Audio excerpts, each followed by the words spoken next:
Yes. It's Monday, and we are back after a 1-week absence with Neha, the breath yogi. Neha, Hi. welcome back.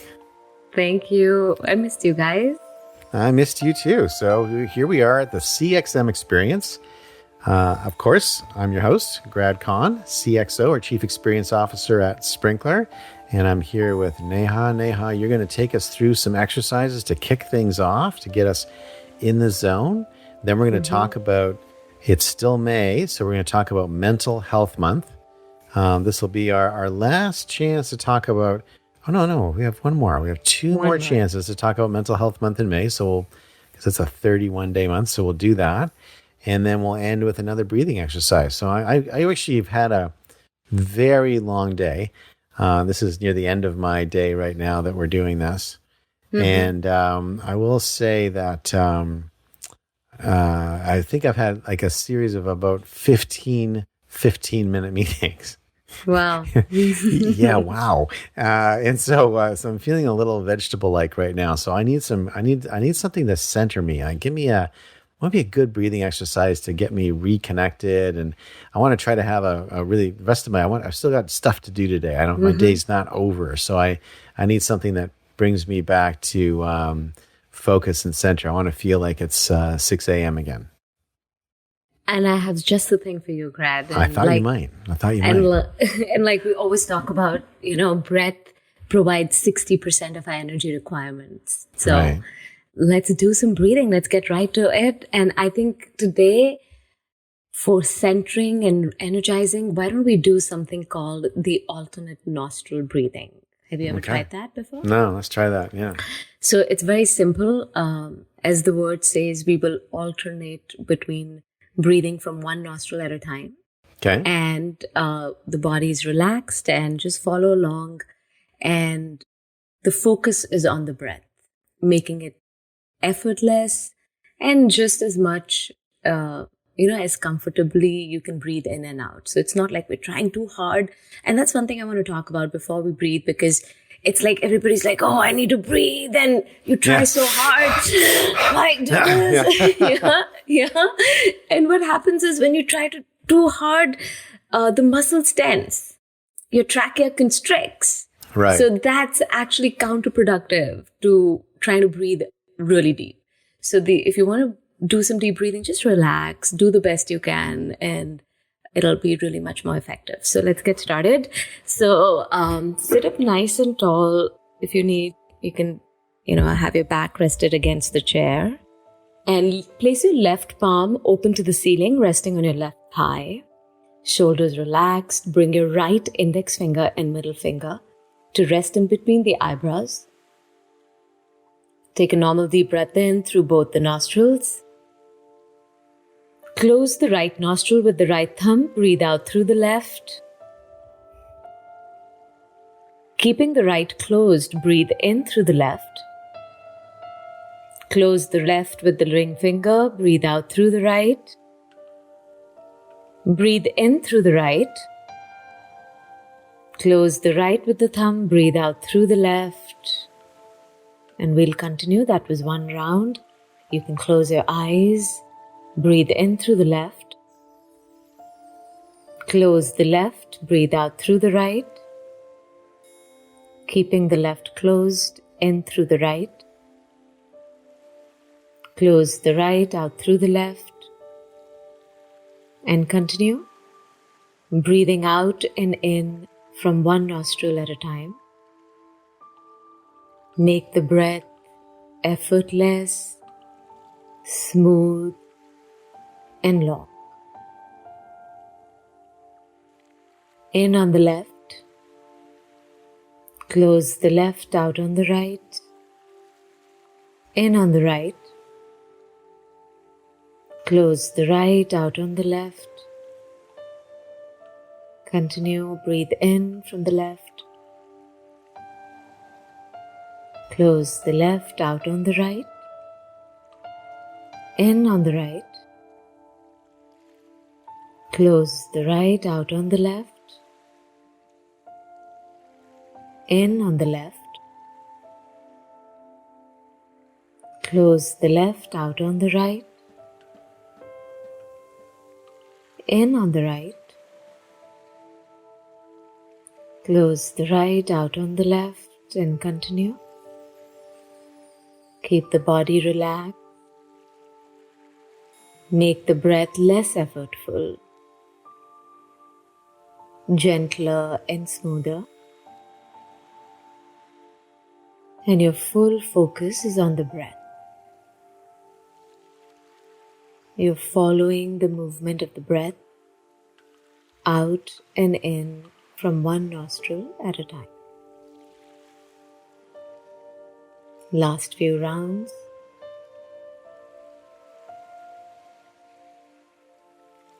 In on the left. Close the left out on the right. In on the right. Close the right out on the left. In on the left. Close the left out on the right. In on the right. Close the right out on the left. In on the left. Close the left out on the right. In on the right. Close the right out on the left. And continue just a few more on your own.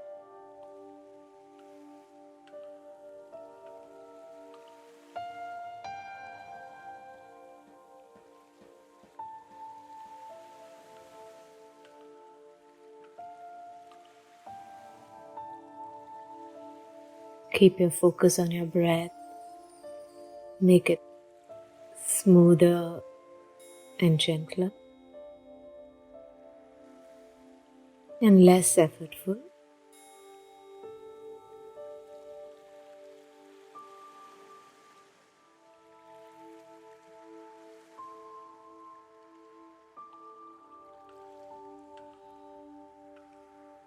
And a little bit longer.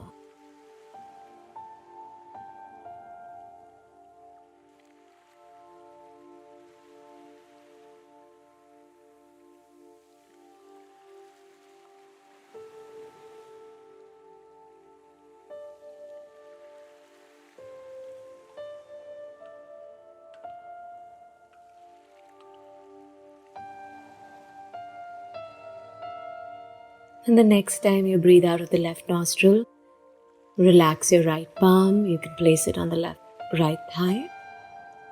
And just keep your eyes closed for a moment. Let the breath return to normal. And just bring your attention inwards for a moment. And notice the state of your mind. Notice what's happening in the body. And whenever you're ready, taking your own time, becoming aware of your body and surroundings, you can slowly open the eyes. Wow, that was awesome. You're feeling a little relaxed, right? Like you had a little nap. Yeah, no, it's been a long day. What? Why does that work? Why is it the concentration on switching? Is that what it is? Yeah, no, there's an entire encyclopedia on, the left and right nostril breathing and how it's connected to left and right hemispheres of your brain. Really? Wow.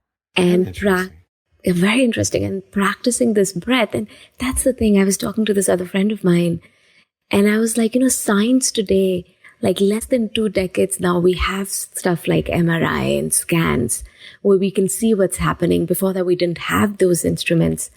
But what they found out is this breathing in particular strengthens the connection between the left and the right brain, the corpus callosum, the bridge that connects the 2 hemispheres. And so it's very balancing and enables you to use the whole system, the whole brain system of thinking. So makes you more creative. I love it. That was great. Okay, well, speaking of whole brain, Yeah.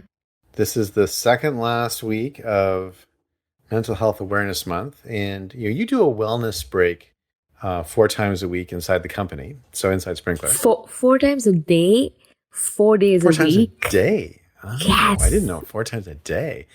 Well, I'm not in Starts all at those invites. So 4 times a day, 4 days a week. Well, no wonder you're so busy. Okay, I get it. yeah. So anyway, you do a wellness break. So probably, I always like to tell people about the unique parts of Sprinkler culture, the Sprinkler way and the things Mm-hmm. that make us really special. So maybe give us a minute on the wellness breaks and what's in them. And then let's Mm-hmm. talk a little bit about mental health awareness and how you're focusing on that or thinking about that as you think about your wellness breaks. Yeah, no, that's a great question. So, wellness breaks in line with the Sprinkler Happier program, which is going to get launched in about 4 weeks. It's a 15-minute break, and it's 5 minutes for the body, 5 minutes for the mind and brain, and 5 minutes for the environment.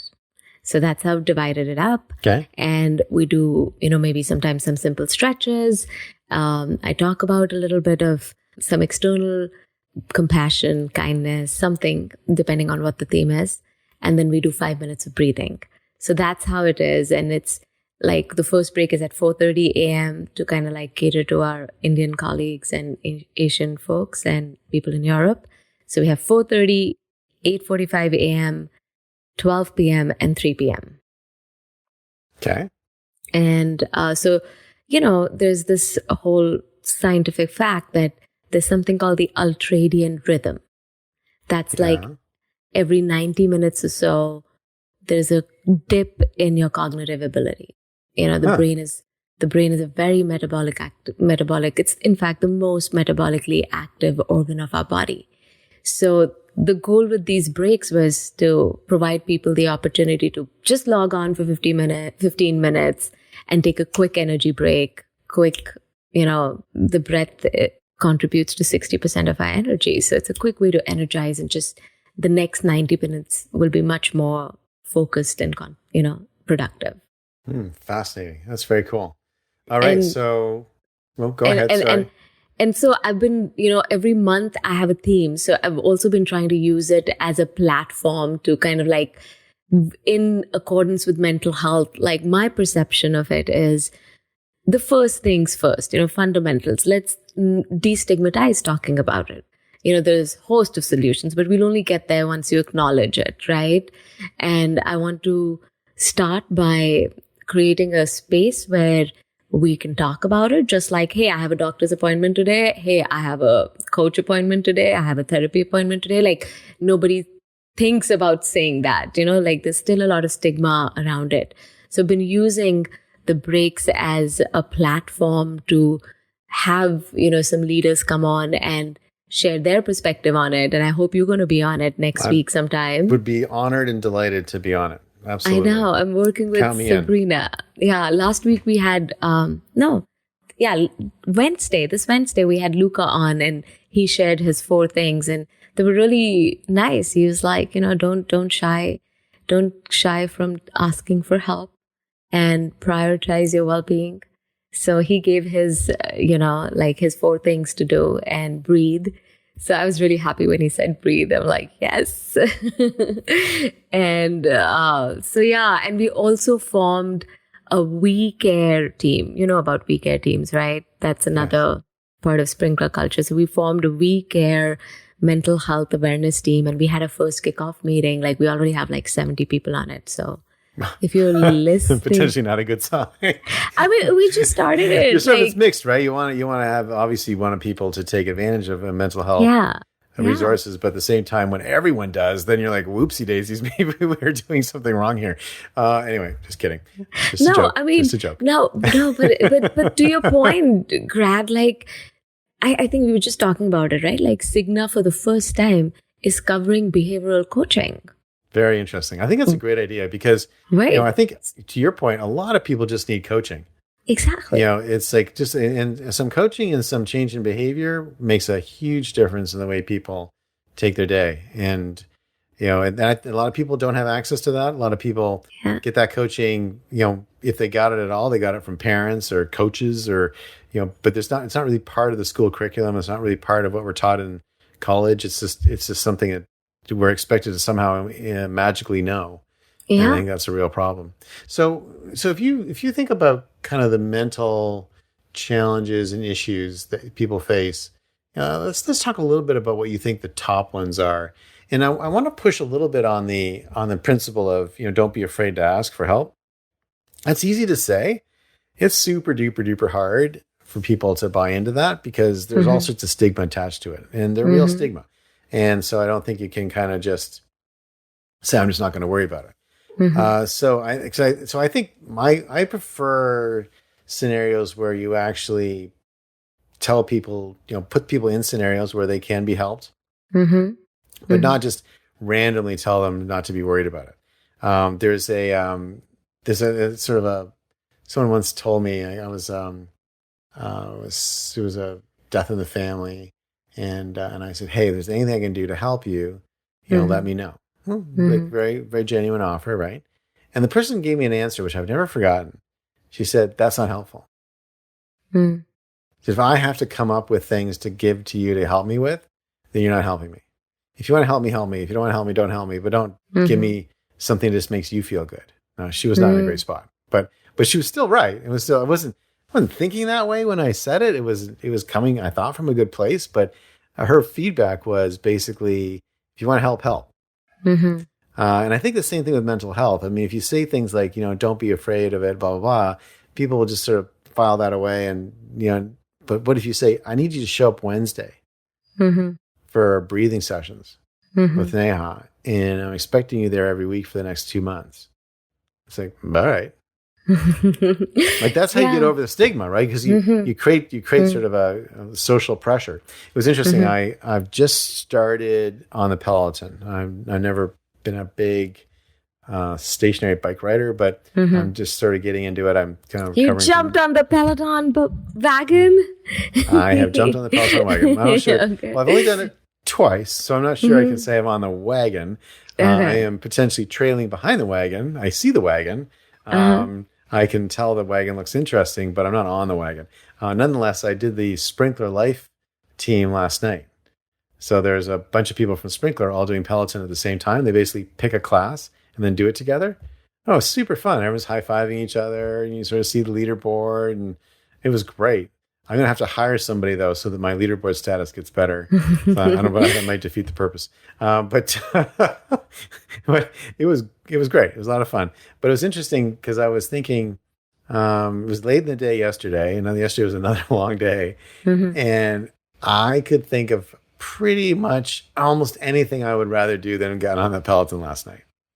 Right? Probably I could come up with 50 things minimum in a very short period of time that would be more fun than jumping on a bicycle and sweating for half an hour. I did really quite enjoy it, though, and I'm really glad I did it, and I felt much better afterwards. But that motivation to get on it was tough. What helped me get on was that Dazzle, Dazzle, right? So Dazzle is part of this Sprinkler Life Peloton group. And she saw that I had accepted the invite to be on the Peloton.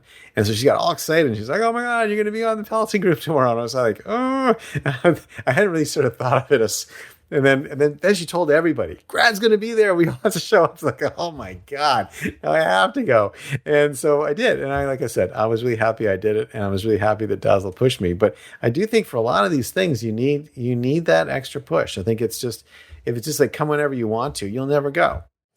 Yeah, and my answer to that, Grad, is that it's not one approach that fits everyone, right?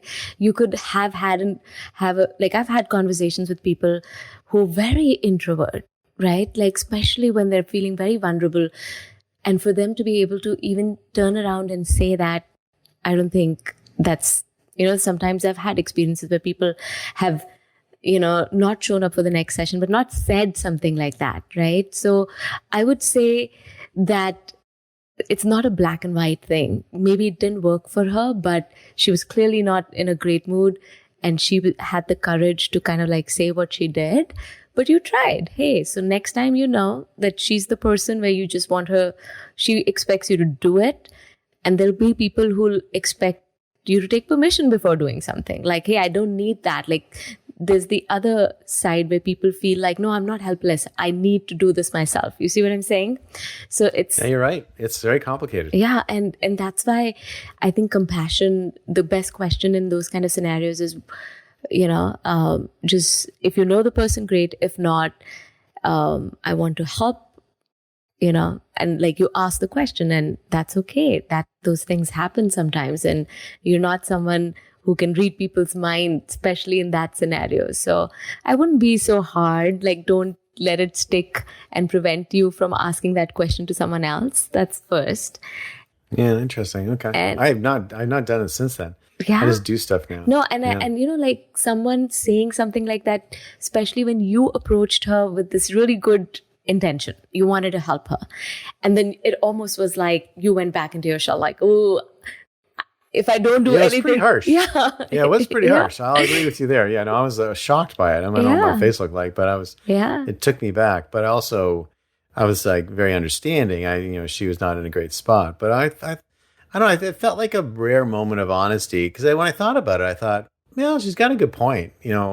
Having to kind of start composing things to help you with, I was like, oh my, that's the last thing she needed to have like laid on top of her. Yeah. And so what happens is that, if you don't ask, no one helps you because you didn't ask for it. That seems kind of weird too. So yeah, I mean, I don't know. It's interesting. It's a fine balance, It's a fine balance. But I want you to not do that with someone else. Maybe she is clearly, or she or they, I don't know who they are, but they clearly have a strong voice. They don't fear from speaking their mind, but they could be people who don't speak their mind. And just that question would give them permission to speak. So don't take it so to your heart, okay? And in that response, I think there was that empowerment that came through for her, even though she may or may not acknowledge. So it's a very thankless job, right? You shouldn't be expecting anything. So that's first. The second thing I think is, if somebody told me and just did something for me, I would be like, dude, hello. I can do this myself, right? Like, I'm that kind of person. No, if you tell me to do something, it's never happening. Okay. So, I see, like, it has to be like a fine balance. So that's why we create these opportunities, but we can't make it compulsory. And that's what the research shows. When people have autonomy, they tend to stick with stuff longer, right? So interesting. Somebody can show up for a break once, twice, thrice, but then it's like, dude, the last thing I want you to do is be stressed about de-stressing. like that's what I tell most of my executives. They're like, oh Neha, I'm so sorry, I had to cancel or whatever. I'm like, it's okay, dude, we're here. The last thing I want you to do is be stressed about de-stressing. Like, it's okay, we've got this time and this is great. So it's a balance. And I think the thing that I want to really talk about when it comes to mental health is, first place to start is your own mental traps. There's a lot of judgment, there's a lot of stigma, and I don't deny that. But I think there's a huge judgment in our own mind about it. And until you address that, no matter what people in your surroundings are talking, and you're like, oh, okay, this seems like safe, or maybe this doesn't.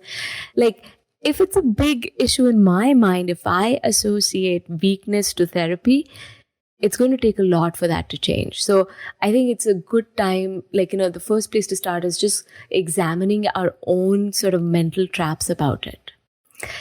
What is that inner voice saying? And there are certain mental traps, like anytime you hear the voice saying, you should do this, or you should not, like the word should is a lot of pressure. Like, Interesting. Come on. Yeah. Like, there's no one way of doing anything. And what should, so it's very interesting. And I invite every person I meet with to not take my word for anything. Experiment, because that's how I've grown, right? That's how I've kind of figured out what works for me. So experiment with it. Like, next 24 hours, just be aware of, what is your mind saying you should be doing? And really, do you need, nobody should be doing anything. Like, it's a matter of perspective. So there's certain mental traps. I like your self-awareness. So you're saying that if someone tells you to do something, that's like a guarantee that it won't get done. More often than not. Yeah. Like until I So agree. let me experiment. So if I was to say, Neha, don't give me $1 million, then you would then want to give me $1 million. Is that the way? I mean, Is that the way it works? the only problem is is that no? So it's not that the opposite gets done, and the only big issue is darn, I thought I had it figured out. no. The big issue is I need to have $1 million sitting in my bank to give you, but I would give it. I would if I had them. Grad for you, I would give it. Oh yeah, really? Wow, that's so nice. Oh, that is absolutely. So nice. Money's not going with you. You're going to leave all of it here. I'll probably take a couple bucks with me. A little walking around money in heaven. So, all right. Okay. So if I hear you today, so what you're saying, and I got some good lessons here, which is, don't just apply one lens to everybody because everyone's different. Be aware that everyone has different ways of approaching things. Some like, rhythm, some don't like rhythm. Some it's like everyone. So you got to find the thing that works for you. And then autonomy is important in terms of keeping people on track. I do agree with that, actually. I think if people are told to do something, they tend to resist it. Carlos Dominguez has got a great fact. He uses it as part of his change management discussions, but it's a fantastic change management point. So the uber point that Carlos makes is that change management is really hard because human beings resist change. Generally, people don't like change. And you probably know some people in your life that don't like change more than others. Like I know some people in my life who really don't like change, and that's a huge problem. And it's some that are embraced a little bit more. But Carlos has this great example, which is when people have had a recent heart attack or some kind of major heart episode, they're often given advice to change their lifestyle, to work out more, to lose weight, to behave differently, like stop drinking, stop smoking, that kind of stuff, and to eat differently. More healthy, more vegetables, more fruit, that kind of stuff, and less sort of red meat and butter and all that kind of good stuff. And they're given this guidance because if they don't make these lifestyle and food and habit changes, they'll die. But not to put too fine a point on it, but after having that heart incident, they keep going the way they're going. They're gonna be dead in a year, right? So Carlos is like, so how many people? When given the choice of living or dying, but you need to make some changes, how many people choose to die and not make change versus make change and live? What would you think the percentage is? I think it's probably 80% don't make any changes. 70 to 80%. That's basically, I think it's 70, 80%. That's basically almost everybody, most people choose death over change. And so that's why change management initiatives are very hard to make happen, because human beings are extremely resistant even when their life is on the line. But that's, that is just like, that's just the way we are. There must be I'm sure there's some survival adaptation that is like somehow not changing is a good thing. I can't imagine what that is, but there's got to be something, because people do really hate changing. And it's quite interesting because we live in times that require change. And a lot of organizations are struggling with change when it's pretty obvious that if you don't change, you're going to disappear. But still, they can't make it happen. It's actually quite incredible. So I think here's where neuroscience can really help. This whole aspect of leveraging and understanding change from a perspective of neuroscience. So, and especially when it comes to people who actually have mental afflictions, right? Like if you have depression, if you have a clinical diagnosis of depression, there's a different biochemical balance going on in your brain. Like when I had severe PTSD, like I knew I didn't want to do that. I didn't want to get triggered, but I would get triggered and then I would regret it. Like 6 hours gone down the drain. It was because there are certain neural networks that get formed. When we repeat a pattern, a behavior, a certain number of times, that neural network gets formed and gets strengthened over time. And that is why, from a neuroscience perspective, it's hard to change. But it is possible. The brain is neuroplastic. And that's why, like, a little change, a little change is good. And from another perspective, from the yogic philosophy perspective, there are 3 conditions in which people change. Okay, I haven't found a 4th one. They change, 1, out of greed. If you tell if you tell all those people who just had a heart attack, like, if you change your lifestyle and stay with it for 1 year, each one of you will get $2 million. Let's see the adoption rate. Okay. Well, there we go. They're just missing the incentive system. It's going to go through the roof. Okay. So it's greed. The second is out of fear. Okay. But you're really appealing to the better side of humanity here. Greed, fear. And the third is out of love. Oh, okay. Well, why don't we start with that one? Jeez, they love, greed, and fear. Yeah, no, but the brain, you've heard of the negative bias. The brain sticks to the negative. Like, if you, more often than not, so those are the 3 levers to change. And plus, I think change requires a lot of patience and patience with yourself. Because what happens, that's why New Year resolutions fail. Like, you have like 10 things you want to start doing, and I'm going to go bike for 60 minutes a day, 5 days a week. Like, that's unrealistic. Two weeks in and you're done, That's why you're not able to stick with it. So micro changes, slowly but surely, and then having that accountability. Like, the whole thing you explained with Dazzle was, she was like your accountability partner. Now she's already told you didn't show up because you wanted good health. You showed up because you don't want to lose face, right? Yeah, damn right. Like, my initial intention was good though. My initial intention was I did want to start using the pellets more, and it was great. And I'm going to be on. Now, by the way, I do have actually a physical training session, which I'm going to bike to. So I'm all sorts of new habits I'm going on here. And I got to leave for that in a couple of minutes. So why don't we do a micro change? Right. Yes. So what I want to do is I love that. Tell me. Yeah. So this will be because this breathing thing I've had literally because a lot of people listen to the show, and I've had people say to me, yeah, the breathing stuff's great. I'm planning on sitting down and figuring out how to start doing that. Okay, that's great. And I lit it. Well, is it? Like I said, you're planning on sitting down one day and figuring out how to start breathing properly. Like why don't you just start right that second? Yeah. Like the second you realize you're not doing it correctly, I'm going to start breathing properly right this day, because it's not like you got like what do you have to go? You don't have to go get. I mean, it's keeping you alive. Hello. Yeah. So anyway, So what if someone's like, I don't have time to do the breathing exercises you're giving me? Okay, is there a like a really quick, like a 30-second or 1 minute? I'm going to give you like a 16 micro breathing. Perfect. 16-second breath. Exercise. Okay, so for all of you who've been listening to the show, and all of you have been telling me that you don't have time to breathe correctly. Okay. Neha's going to give you a 16-second. Now, don't tell me you don't have 16 seconds, okay? And I want you to do this. I want you to do it because you love listening to the show. I want you to do it because if you don't, I'm going to come get you. Okay. And I want you to do it because we'll give $1 million to the world's best breather one day. There you go. Getting all the incentives in there. And, like, breathing is keeping you alive, by the way, so. And it keeps you alive. People don't seem to care about that.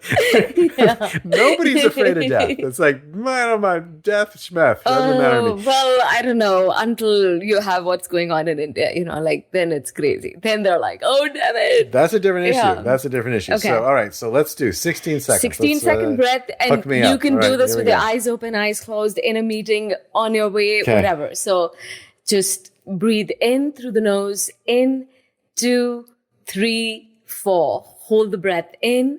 2, 3, 4. Breathe out. 2, 3, 4, 5, 6. Hold the breath out. 2. That's 16 seconds. That's actually very helpful. Someone says, I've got this crazy experience. I would call it there's like customer experience management. I'm going to call this my customer experience unmanaged experience. And with this company called mismanagement, maybe unmanagement. Okay, I don't know. okay. It's in there. So, but it's a company called Rooms to Go, and I am on a crusade. Okay, I am gonna get this fixed. Anyway, so I didn't know what to do yesterday. I was so like out of control. Like I actually stopped for a second, and this person was like standing there, lying to my face, and I said, I just need a minute, and they're like, what? I said, just need a second. He said, okay. And I said, I said, hold on a second. I went,